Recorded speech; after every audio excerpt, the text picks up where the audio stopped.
What's that noise? Yeah, see, that's why we can't be. Penguin, can you hear both of us? Can you hear me now? He's got to. I'm gonna get away from you.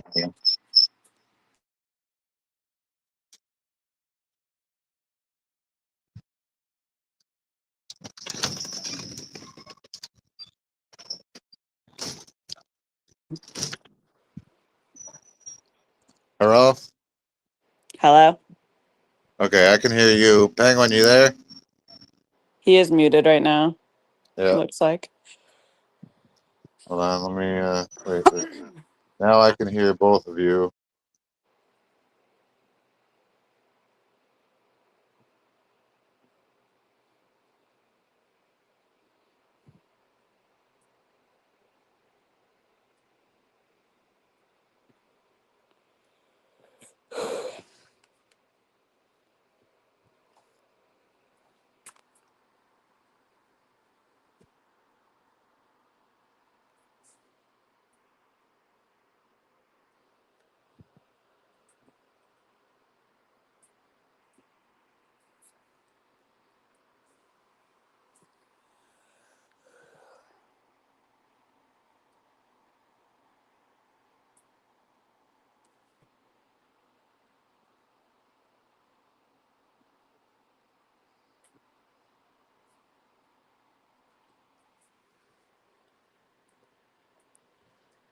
Oh,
Can't like. Okay,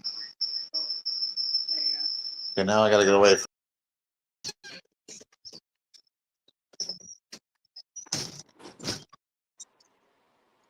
All right, are we all good? I think I'm good. Penguin, you there now?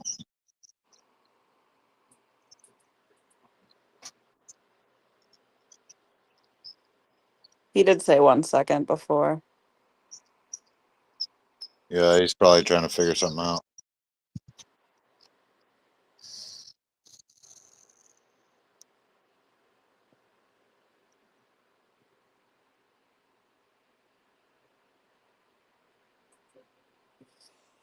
Gotcha.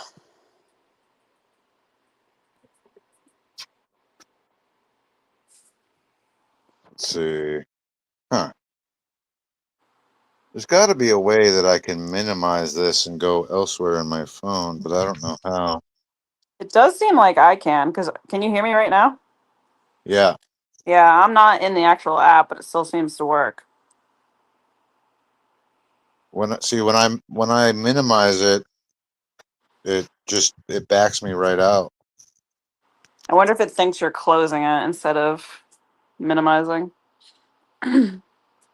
Oh yeah, it says he's getting his headphones and monitors ready.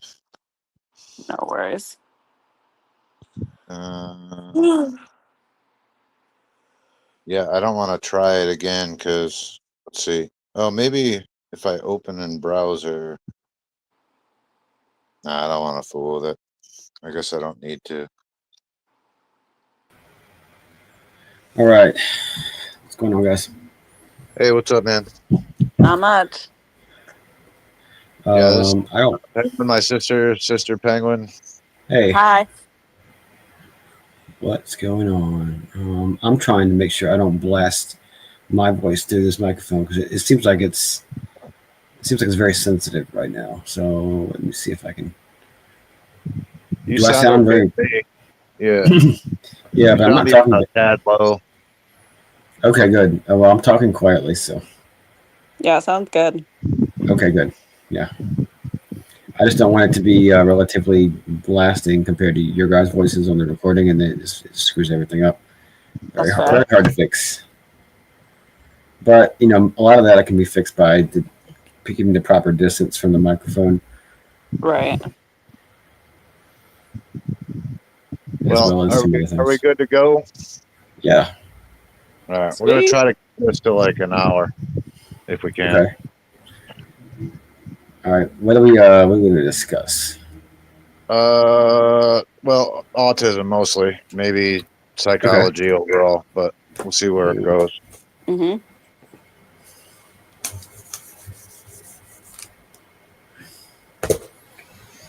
Are you good to go? Yeah. All right, we'll You just want to just I'll mute and you do the intro.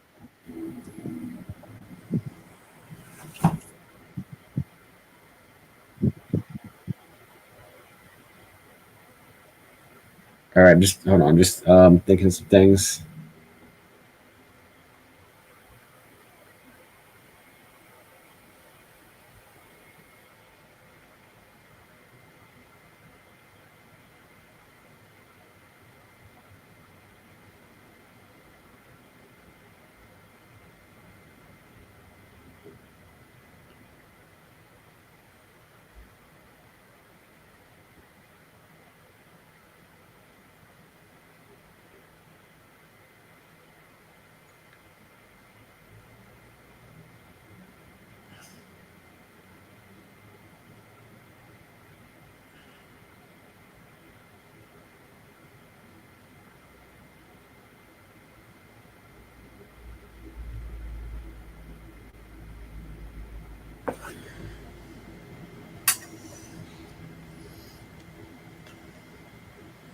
All right, ready to go.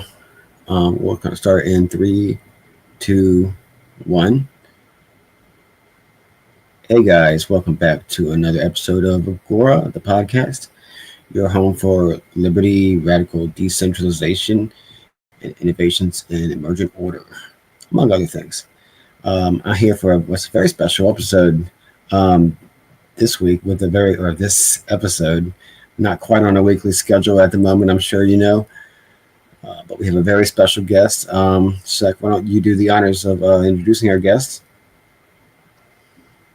Yeah, this time around, I roped my kid sister in and come in and talk about well, a variety of things, but mostly autism. I guess for the purposes of this episode, where she's gonna remain anonymous, so she's gonna go by Kiddo, which is what I've called her since she was little. Um, welcome to the show, Kiddo. Hi, everyone. I am not a kid, but we can go by that. um, well, I guess without getting into like details or anything like that, why don't you tell everybody what your background and what it is that you do? Sure. So, I'm 35. I don't know if it's weird to say that, but just some context on that. I did get my bachelor's in psychology, and then a couple days after I graduated from that, I started working at a nonprofit agency that serves mostly individuals with autism, but there is some related disabilities as well. And they mostly utilize the principles of applied behavior analysis to serve the clients. So I ended up getting a master's degree in that as well. And I've worked at that company now for about a little over 13 years, ever since college.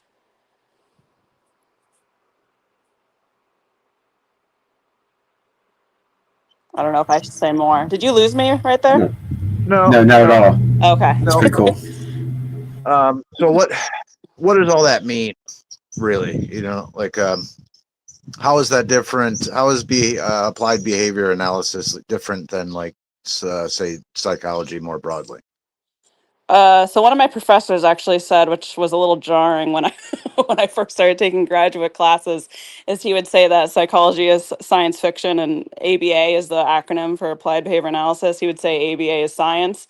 But essentially, and I thought that was a little jarring, but essentially what we do is we measure behavior by things we can see.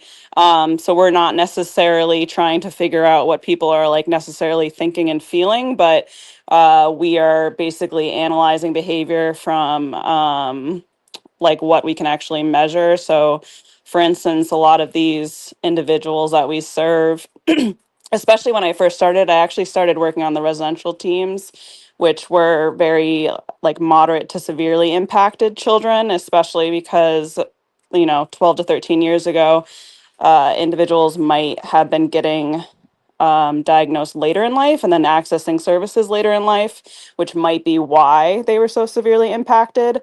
But for instance, some of these individuals, they might be coming in with really aggressive behaviors. So we're able to measure, the frequency of those aggressive behaviors and then try to figure out how we can, decrease those over time. And basically what we've learned through ABA is that a lot of behaviors kind of need to decrease with a replacement behavior. So, for instance, we're trying to figure out why an individual might be aggressing. So, are they aggressing to try to access like a preferred item? Are they aggressing to get some sort of attention from a peer or an adult and they don't know how to communicate that? And these are just like examples of different things you might see. So, we basically try to find the function of X, Y behavior, and it might be there might be multiple functions of that behavior. And then we're trying to decrease that behavior while also trying to increase a more productive behavior. So we focus a lot on trying to teach like pro-social behaviors, a lot of communication. And then hopefully over time, they're learning that I can say, oh, I want the iPad. And then that'll hopefully be easier to say than aggress towards you. So over time, we're hoping that'll increase and those behaviors will decrease. And applied behavior analysis is there's 7 principles of it, and they're all things that kind of work in human behavior in general. So we're all kind of products of our environment is kind of like the biggest thing of ABA.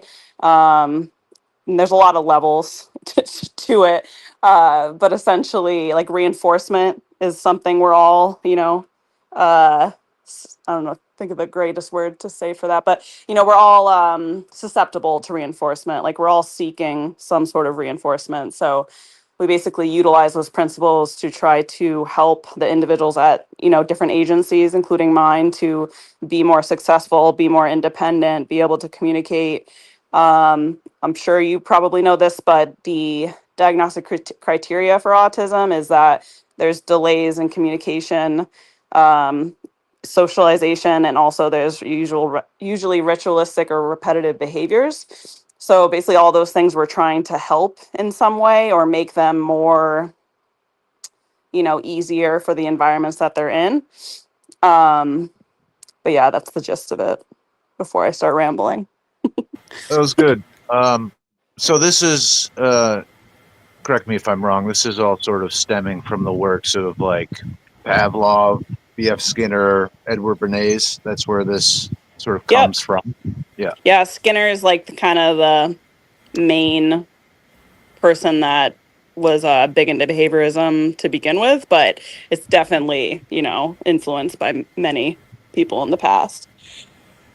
So, if I'm to understand it correctly, basically you're using measurements and analysis to basically like create a baseline, and then kind of working from there. And I don't know if this is the right word, but like a quantitative way, like just it's measurement based, where you're not really as concerned with the why so much as just, I guess, increasing or decreasing, or like incentivizing, or reinforcing good behaviors and disincentivizing bad behaviors, I guess, or kind of, Kind of maybe in a I'm not using the nutshell.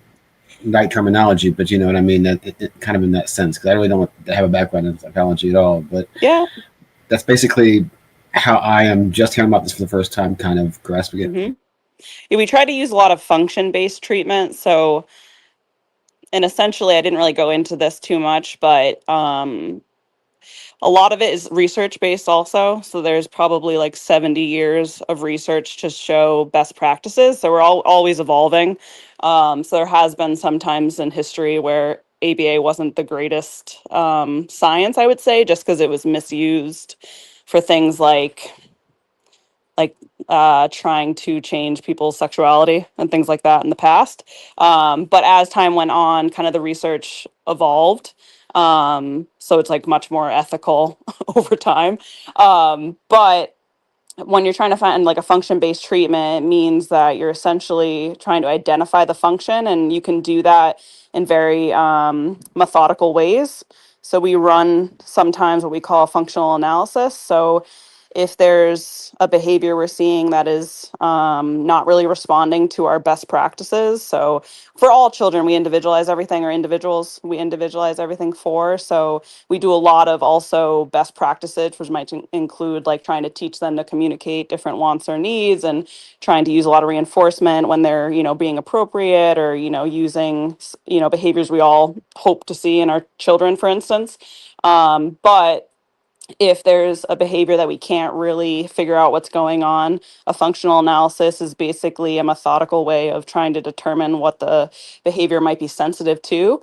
So that's where we might do like sessions in our classrooms, where we're trying to kind of like separate out the variables and do it in a very like methodical way, kind of like any um, scientific method that you're trying to do.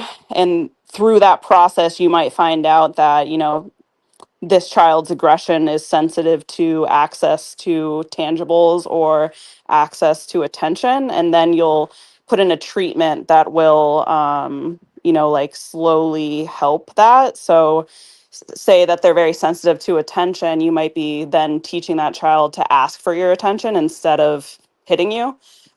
Because what we see in a lot of and a lot of the individuals at my agency is that they might be like their behavior might be reinforced by even negative attention. So even you saying don't do that, or you getting upset, that might be maintaining the behavior, is what we say. So we're basically trying to make an environment where aggression is less likely, by also teaching them other ways of communicating, if that makes sense. So is this the primary set of treatments for autism? Is there other ways that they treat autism, and what else is treated by this sort of method of Yeah, social? it's the most empirically supported treatment for individuals with autism. So what we've seen over time is that the younger the child can get diagnosed, and the sooner they access, ABA treatment, and it's all individualized to them. But what we've seen is about 30 hours a week for, children as low as young as like 1 or 2 will benefit the greatest from ABA treatment, but it can help at any age. But what we kind of see is that the older it takes them to access ABA, the more what we call is kind of like a history of kind of like learned behavior that might not be appropriate. So what's kind of wild is we're actually doing this really big study right now that's kind of analyzing behavior of infants to see if there's markers as young as like 1 week, 2 weeks old, that might turn into autism. And what they see in this study, which I think is kind of like groundbreaking, because I don't think this has really been studied at that young, is that infants might not be doing things like making eye contact with their parents. They might not be moving their head towards like a rattle or a toy. And basically, the longer that goes on, where they're kind of learning behavior that's not typical, though kind of like the more severe it could become.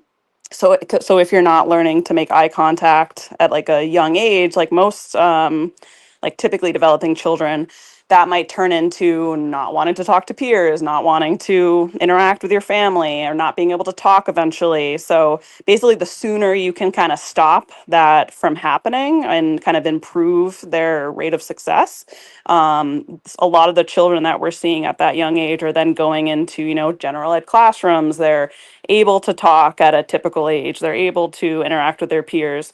So that I think is going to change actually a lot of screening processes for pediatricians and things like that, but it's kind of in like the early stages. Other than ABA, there's obviously lots of things that could help them, but that's, I think, the most effective is what we've seen. And it also does help with a lot of similar disabilities like ADHD, it might help with. And it's also, there's a lot of other things ABA can be applied to. So there's been a lot of research like in prisons on how to, change policies and help. I don't know. I can't think of the studies off the top of my head, but how to like reform prison so that actually, the prisoners are learning to be rehabilitated instead of just punishing them essentially. So we've seen it in that. We've also seen it help addicts, quit cigarettes, quit other substances. So it can be applied to many different things, but the biggest it's impacted is individuals with autism.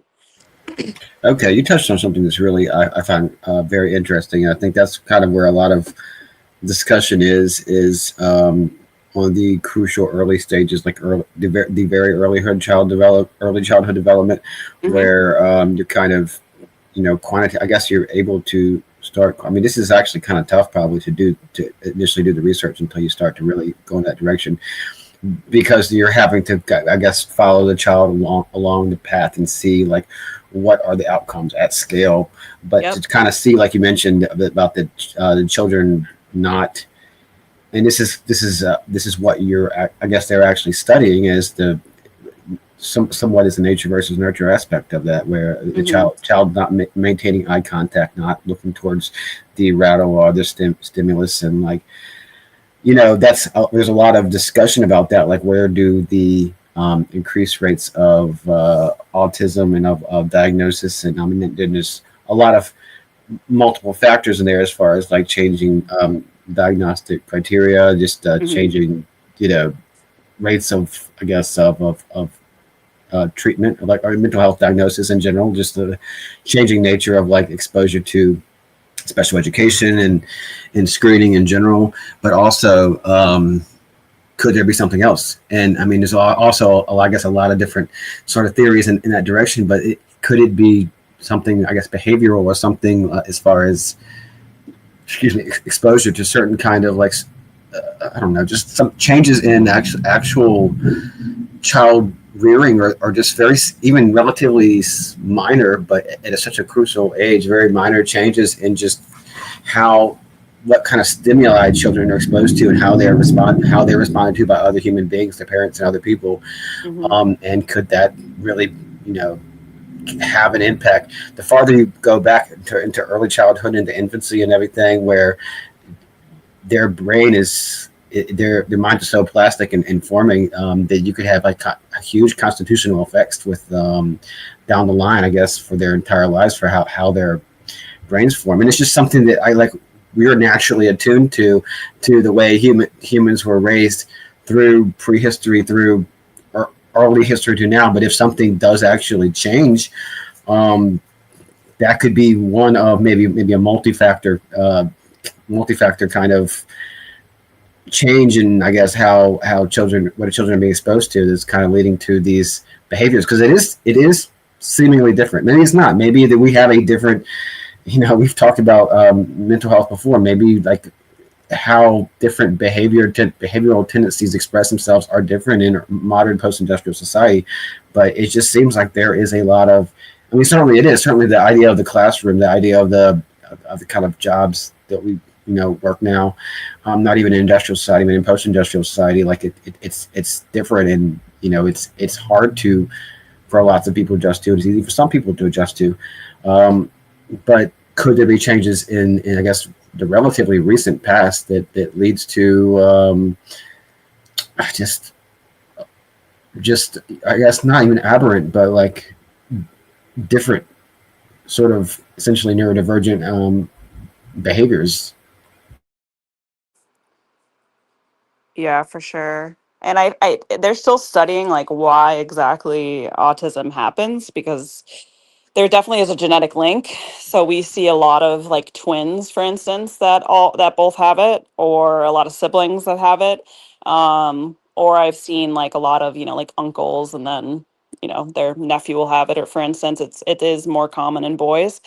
Um, but there is also an environmental component that I think they're still trying to like sparse out. So they say it could be things that happen like in utero, like if the mother is exposed to like different, they're still trying to figure out exactly what that looks like, but there is an environmental component as well in utero.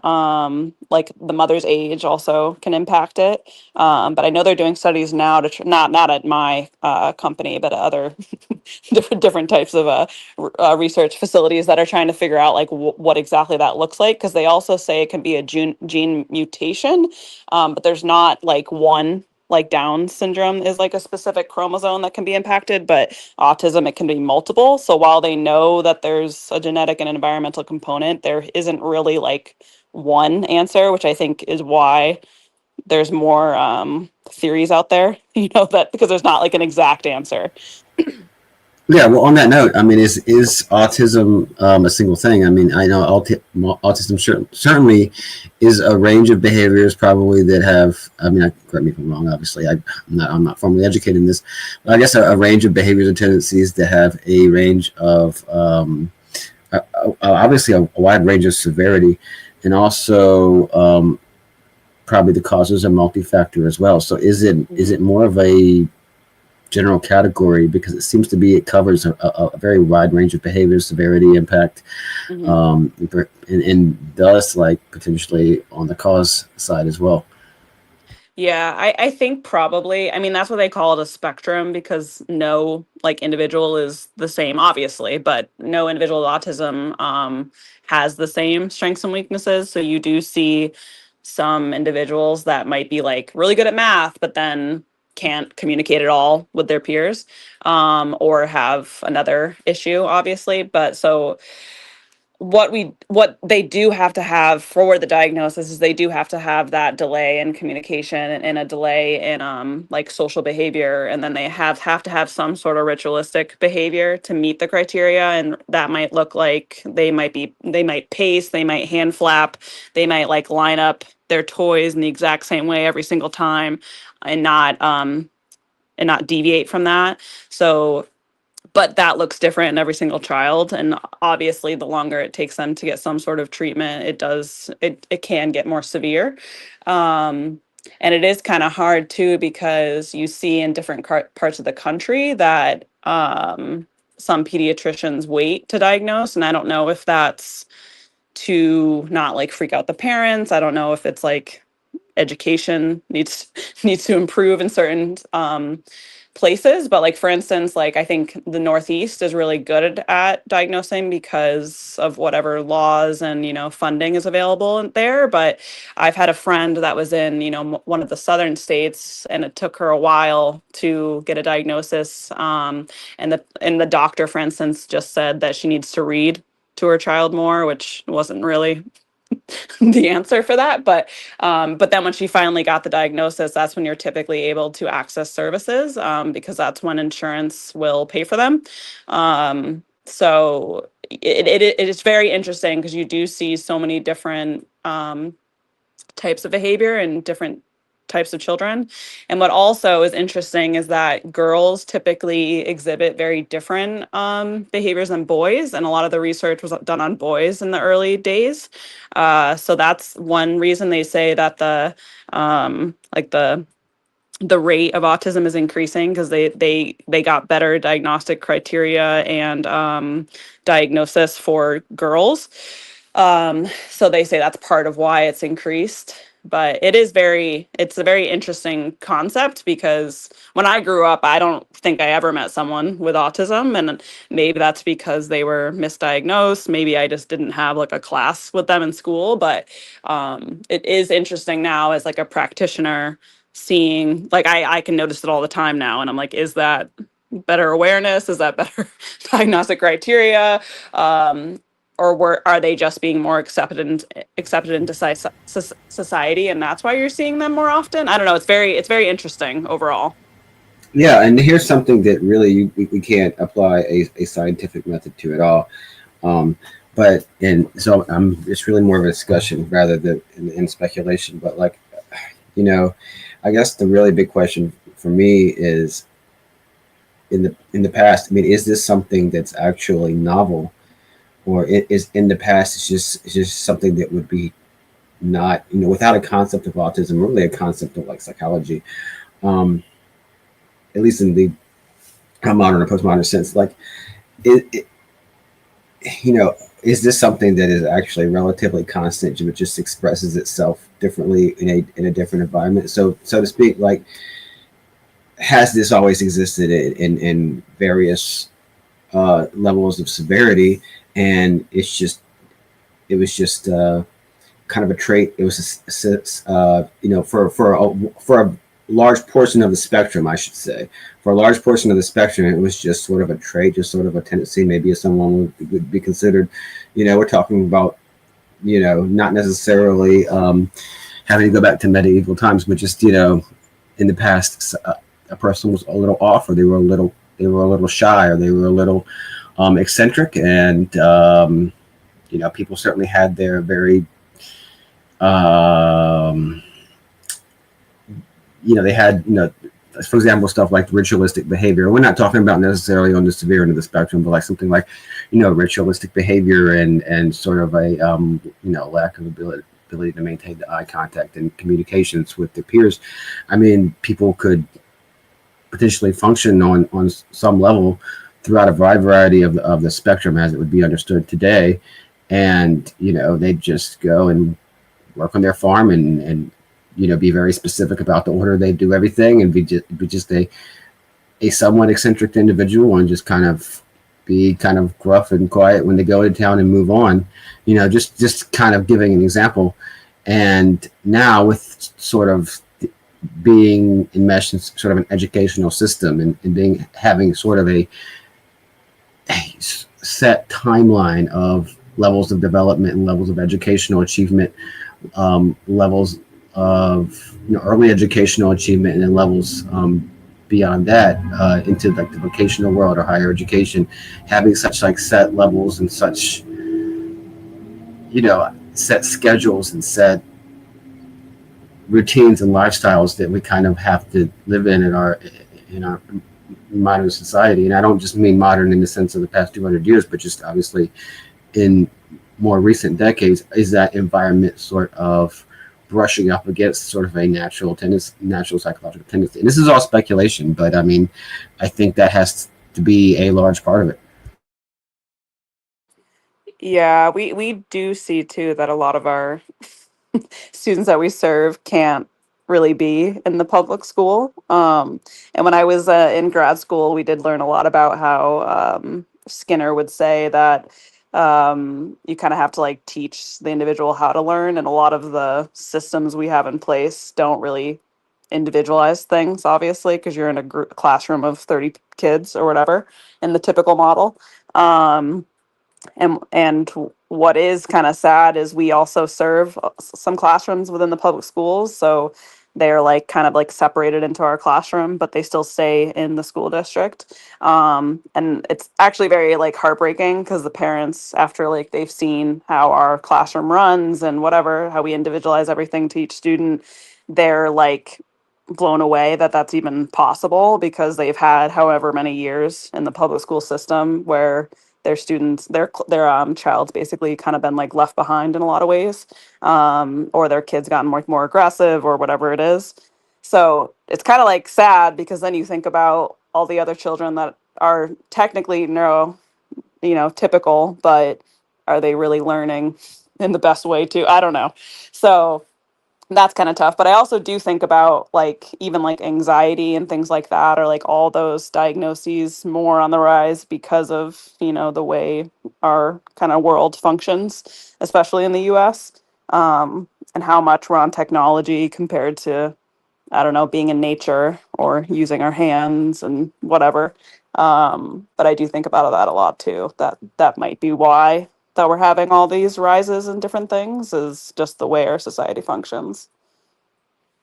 So, for the kind of the sake of time, let's get into the nitty gritty a little bit.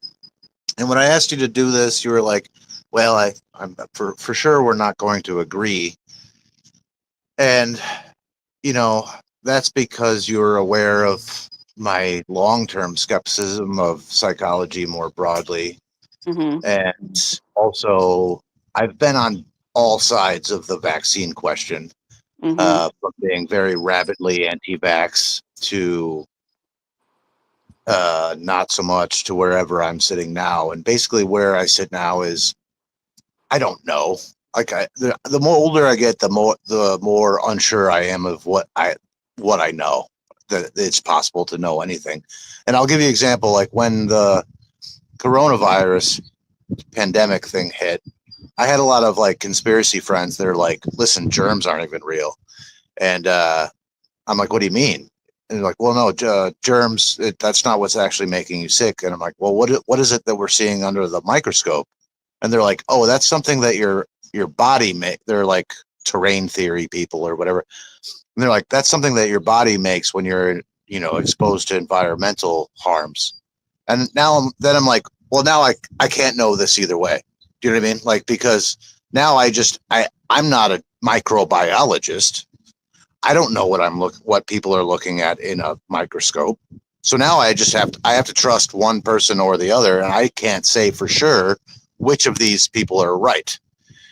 However, I don't think it. You just said a moment ago that we're not we as a society are not exactly sure like what the cause is of autism, and we do know that we're bombarded in our modern society with all sorts of like environmental harms and various chemicals and heavy metals and all sorts of things. And to make like a very long story short of a rant that I would go into here is like science is best understood as like a series of um, processes of elimination.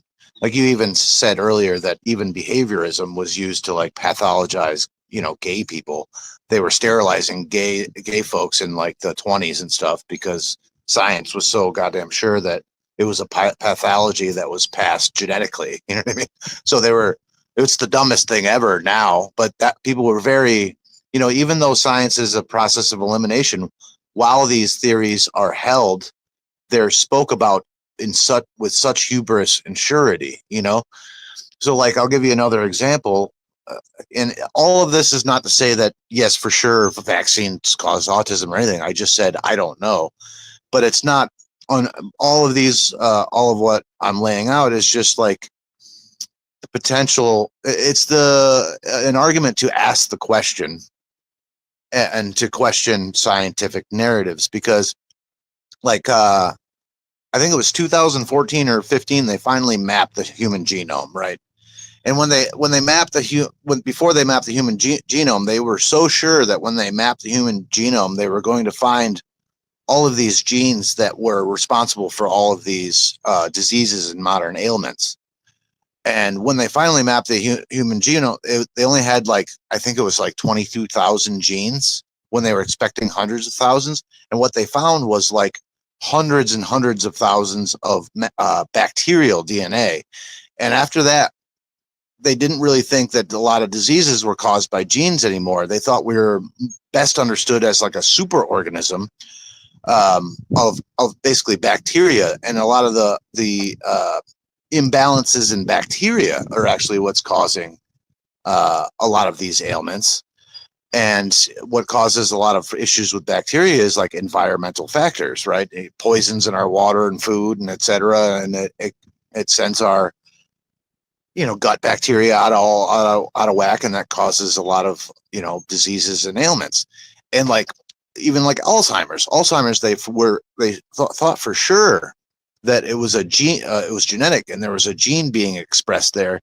And now they're starting to think of like Alzheimer's as type 3 diabetes, like it's entirely environmentally environmentally caused. And you couple this with like our food and drug system, like these corporations, they fake studies and lie to us and feed us poison and have no issue with like degrading human life to make a profit. Speaking specifically to like pharmaceutical industry and stuff. So there's a motivation there to, and I'm speaking more broadly about psychology and ailments overall, but there's a motivation there to pathologize like a whole bunch of human behaviors so they can, medicate you and this and that. And I say all that to say this, that like is there a even if it's not vaccines or something like that, you said there's an environmental factor. Could it be some kind of like pollutant? Is that maybe why? I mean, you said we're getting better at diagnosing autism, but it's possibly some sort of pollutant in our environment. Whether it's heavy metals in our water or food or in our soil, or I don't know what it is. But Right. Is there some sort of environmental factor that is sort of the result of modern society and like factory farming and dumping, I don't know, pharmaceuticals into the groundwater? You know what I mean? Like it could be also. I think about all sorts of things that these could be causing in our modern society. What do you? Is it reasonable to ask that question? I guess. I think it's reasonable. I mean, I mean, I don't research this in particular, but they do say that variables such as like obviously the mother being older, they do say things like environmental toxins, but it doesn't say exactly what those might be, elevate the risk. They also say premature birth, low birth weight, and also exposure to certain medications when they're in the womb. And then also they say things like if the mother gets sick with something like rubella, that can also impact their likelihood of um, autism. And then obviously there's a genetic component that they're trying to figure out what that exactly looks like. And they have figured out some things. Like I think there's certain gene mutations they've discovered, but it's just not one. But it does make you wonder, well, like why is the gene mutating in that way? Like I don't think they exactly know why that's happening. Um, but I definitely think that there's a likelihood that something in the environment is happening more often potentially or is more dangerous. But it's just hard to sparse out currently what that is. And with the vaccines, there's not currently any evidence of that. And especially with what the study we're doing at our company, like it is showing some sort of signs of, or markers of autism at a very young age, which I think we didn't think was happening before.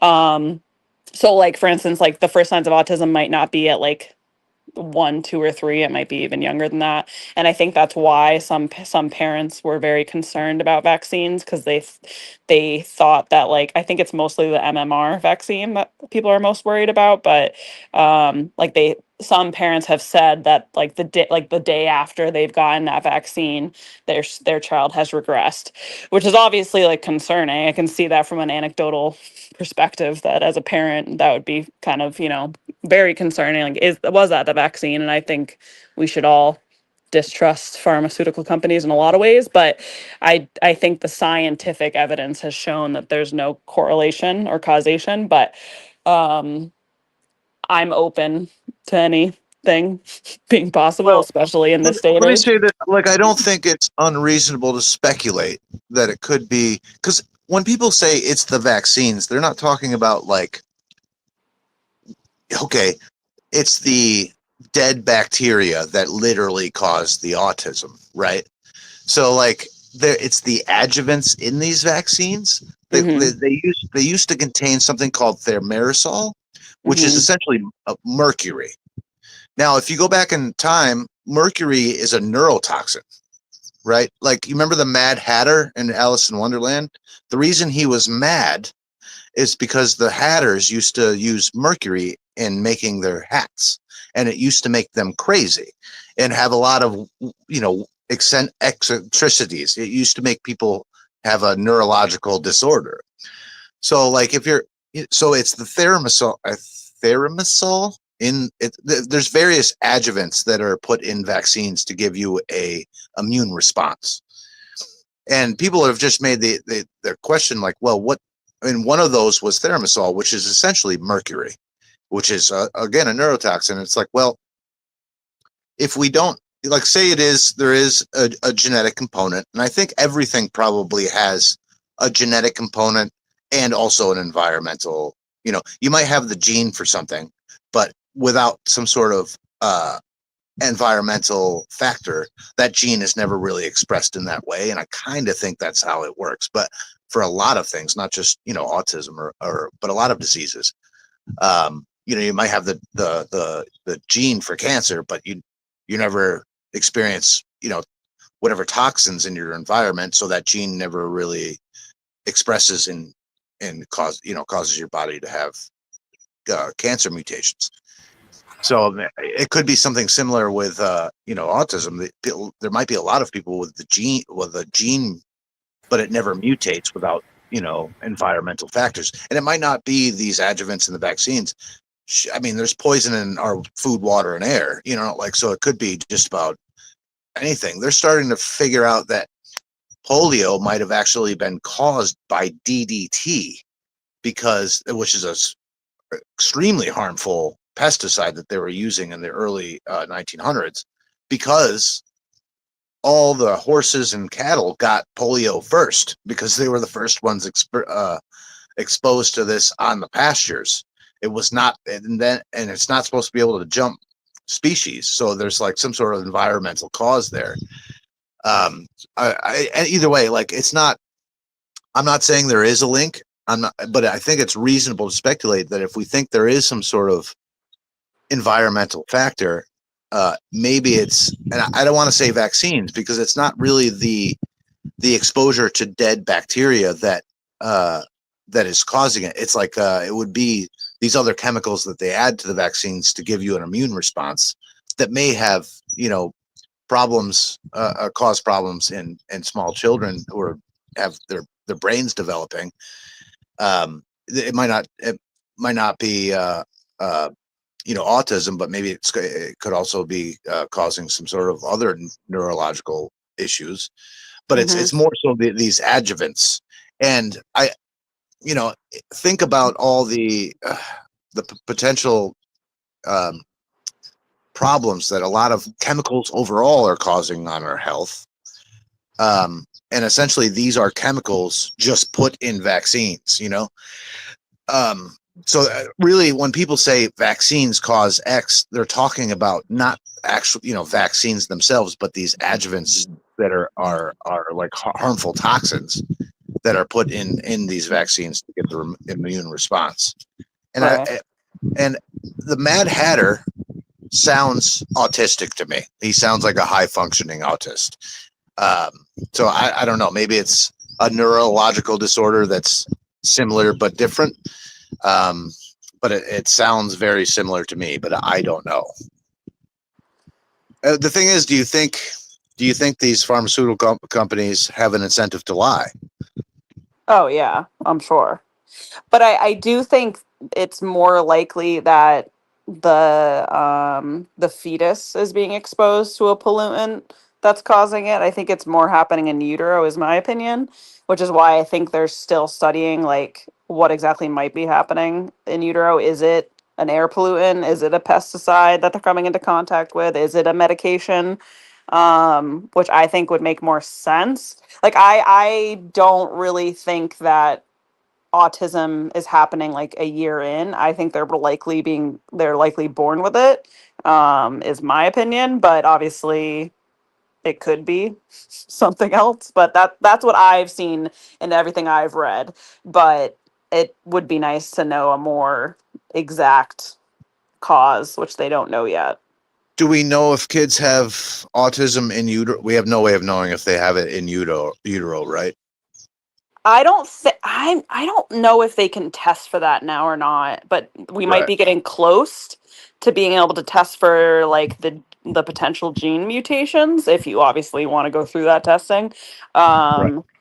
But it looks like currently I looked up the information just because I'm obviously not as privy to the current research in it, but it does say that they're currently studying over 100,000 participants and sequencing their genomes to see if any variants specifically are associated. And then they're also looking at those like the environmental exposures in utero with the mothers. I don't know how exactly they're doing that because I'm assuming they're not purposely exposing them to things, but I could be wrong.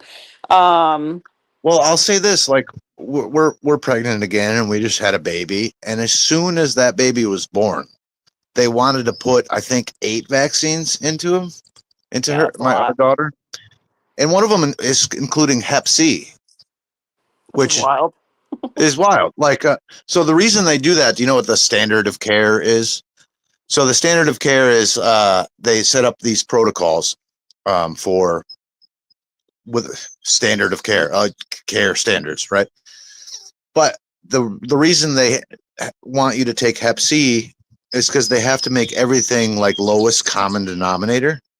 So they have to assume the dumbest person is coming through there. So they make that the standard of care for everybody. So they're gonna have like, well, there might be one mother who doesn't know that she has hepatitis C or what I can't remember if it's Hep C or Hep A, but whatever it is, it's the one that's sexually transmitted. And they have to assume that that mother doesn't know. So now they have to give it to everybody, which is, it's a whole nother conversation about the problem with our medical industry. But, my wife, I don't need to, my wife does not have any kind of hepatitis. She's not promiscuous, nor is she an intravenous drug user. My kid is not getting that one. You know what I mean? Like there's the risks far outweigh the reward.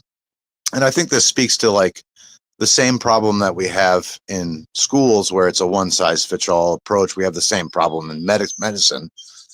But the child is introduced to like, I think it was 8, it might have been 10, but it was at least 8 vaccines before she had even breastfed the first time, or like immediately after birth, they wanted to give her, and we declined all of those at that time. But you're introducing a whole lot of environmental factors immediately upon birth, so I don't know. That seems like the juice isn't worth the squeeze there. Any kind of medical intervention that early just seems risky to me. I don't know. Yeah, the only thing about autism I would say in vaccines is that I believe they have seen similar rates of autism in unvaccinated children. So, but I'm not saying that couldn't cause other complications, but I do think they've done studies on unvaccinated children, and I think there is similar rates. Yeah, well, once again, I'm not saying it's vaccines, but I do think it's some kind of pollutant, and Hmm. so like, okay, so here's your control group. The Amish have significantly lower rates of autism. Now they don't get vaccinated, but they also don't eat highly processed food. They don't eat they don't drink municipal water. They don't, you know what I mean? Like they're not exposed. I'm not saying that is like vaccines cause, is the deciding factor there, but they are in a lot of ways removed from our modern society. So there is definitely something about our modern society that seems to be causing higher rates of autism in the average person. And now do we have more autism than we had 20, 30 years ago? Or is it just Like, are the rates increasing, or is it just diagnosis protocols, or is it the change? I know they did change the, what do you call that? Like Asperger's is now just considered autism. They did change the category overall. Like, how do we figure out if there is actually more autism, or we're just diagnosing it better now, and they've also included a lot of other things in that same category? How do we sort of parse through that? Well, if you do look at the data and like different things that have happened, probably since I only really know from like the 1960s on, so I don't really know how much there was like way before that. But I think around the 1960s they separated, I think they concluded schizophrenia and autism together, and whatever diagnosis that included. So as you can probably imagine, that's like kind of very different from each other in these days. So I think in like the 80s, late 80s, they separated those two diagnoses. So I think that changed the autism rate then to like 1 in 400 or something like that.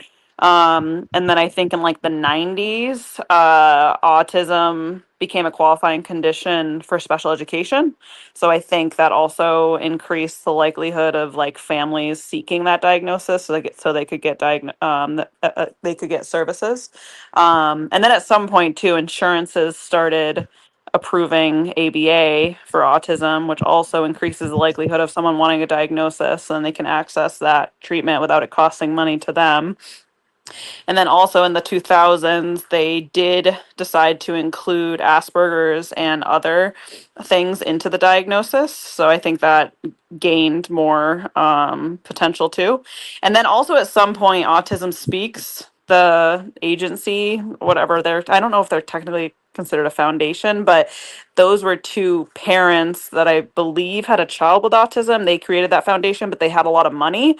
So I feel like anytime there's someone with a lot of money involved in something like this, that's the way that they can actually get the word out. So I remember a professor when they were explaining this whole thing to us, they were like, if some other disease had someone as rich as this family, it probably would be gaining more awareness too, simply because of like fundraising efforts and, ways that they're able to get the information out. Autism Speaks has an interesting path, so it's not always the best. Like, autistic people don't always like Autism Speaks, but in some ways it did help bring awareness in a lot of ways. So I think that also helped. And then at some point, like probably within the last 5 years, they started to figure out autism in girls. So I think that also increased diagnoses. And then also just in general, I think less stigma, more consistent screening, and better awareness in general probably helped.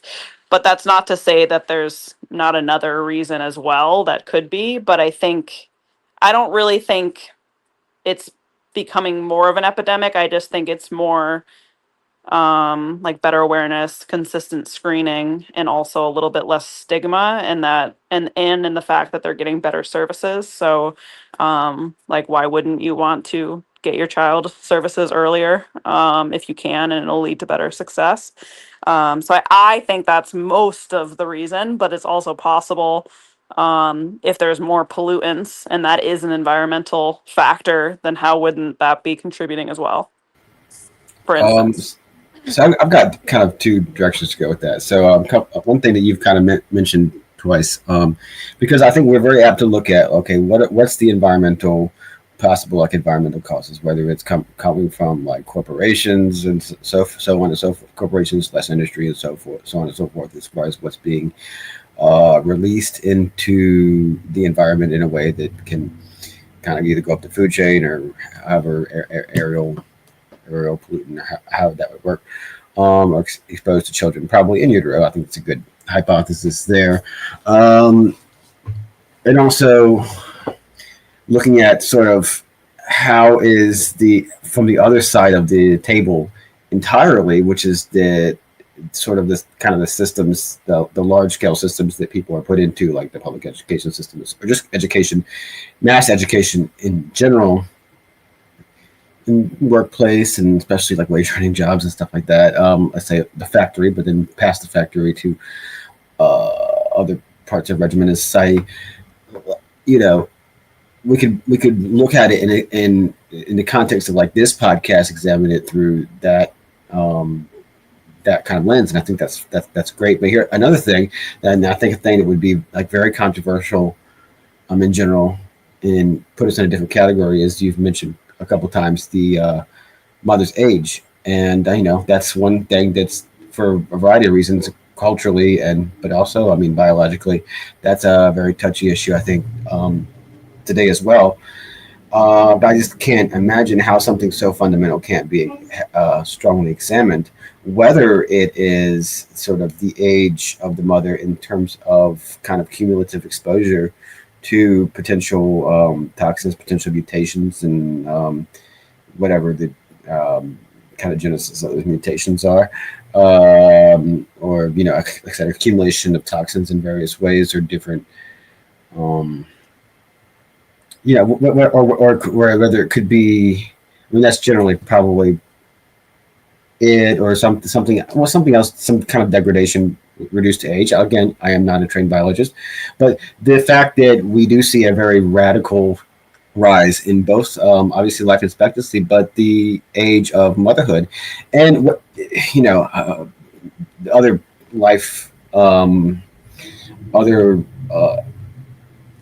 ages on timeline. I can't think of the word right now, but for men and women, but kind of the one that's most fundamentally important to basically child the development of infants in childhood, and definitely something that kind of dovetails with like in utero exposure.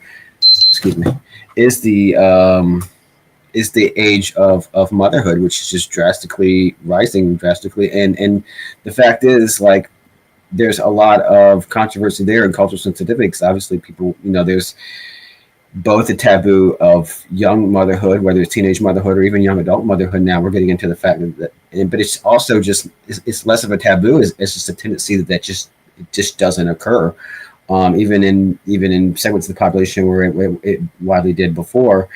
And as well, on the other end, the age of motherhood increasing on the high end, so that many people are intentionally.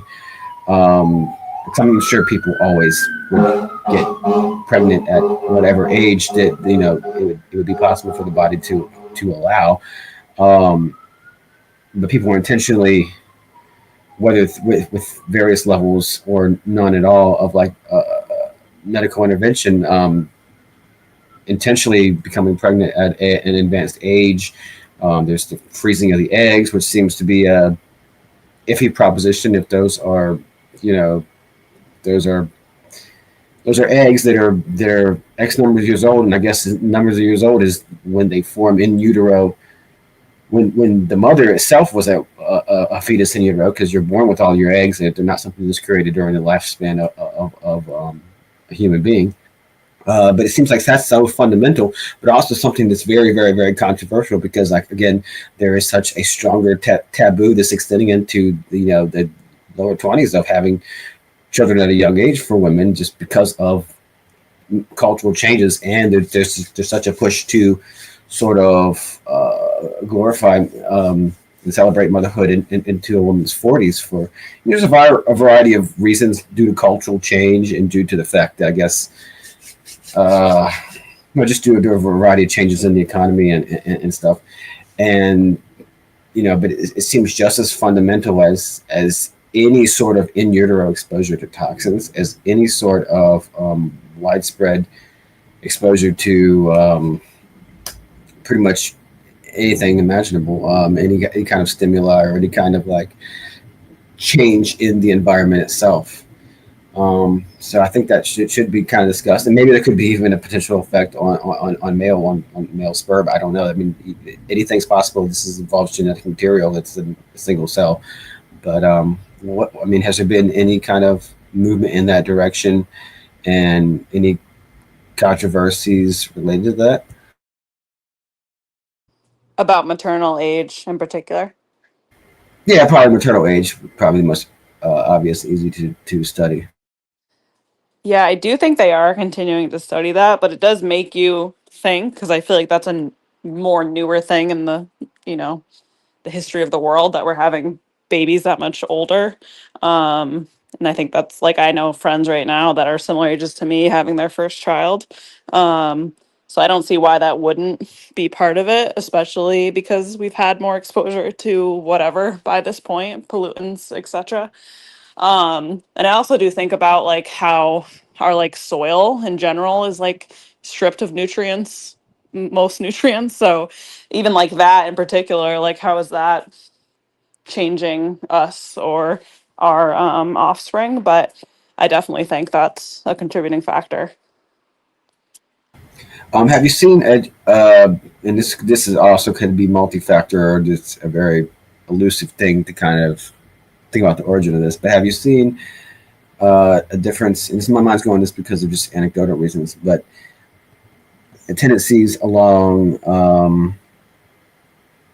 how would I say this? Like almost like social class or income distribution, as far as that. And this could totally be explained, but for completely other ways. But it just does seem like that it does kind of probably affect. And I know there's different percentages of population at different income levels and so forth. This would obviously explain a lot of this, but it seems like there is a lot of autism of families with or parents with multiple children with autism diagnoses, including like severely disabled or whatever the terminology might be, at a lower income level, a lower, I don't want to say class level, but at that lower basically income level. And I don't know if that's been studied. And then again, that would be there would be so many factors, including environmental factors, including environmental toxin factors and other kind of environmental factors as far as the early childhood and in utero development. Excuse me. So it'd really be hard to track down, but it would be. So I was just wondering if there's been studies kind of all along those lines that I might have looked at that. Yeah, I'm not positive if they've sparsed that out, but it wouldn't surprise me if it does impact, socioeconomically lower families, just simply for like, I'll probably arrange the reasons you're thinking of, like, not as good access to, healthy food, etc., and potentially more exposure to pollutants if they live in more urban areas or things like that. So I could see that, but I don't have the data on hand to know if that's been, determined, but I could see that for sure.